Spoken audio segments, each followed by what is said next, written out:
Good morning, sisters and brothers.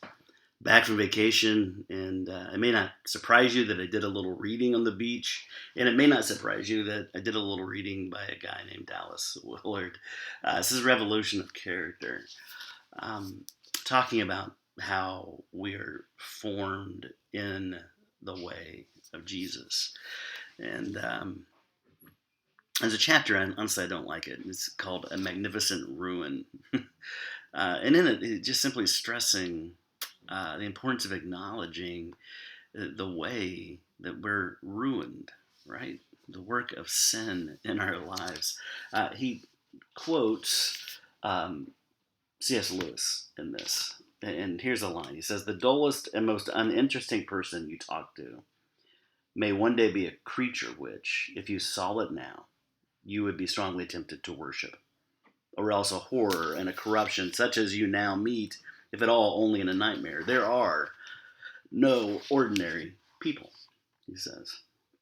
You'd never talk to a mere mortal. Nations, cultures, arts, civilizations, these are mortal.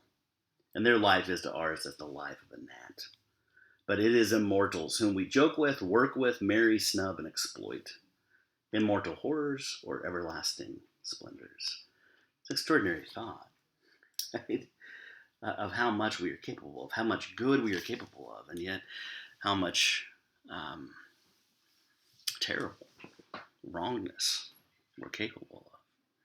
That we are magnificent ruins, and that sin doesn't make us bad; it makes us lost. Right?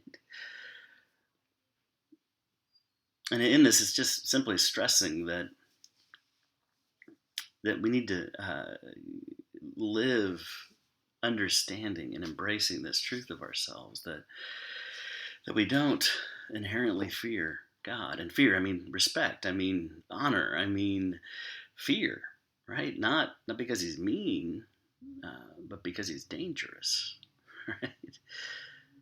Fear and respect, but to acknowledge that we often don't, and that all these big things in our lives, nations, civilizations, all those big things, they're going to pass away one day, but you and I aren't. And our ultimate end is going to be either extraordinary splendors or just tragic ruins. And so, confession, right? Being honest about ourselves with each other and with God. So, here's a passage we'll pray back to God, and it's Paul quoting the prophets in Romans 3, and it may be tough, but to acknowledge this part of us, right?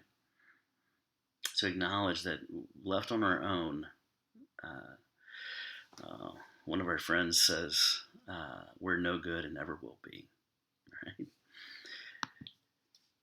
Father, none of us is righteous, not even one of us.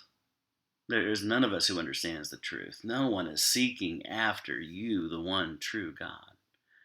We've all turned away, and together we become worthless.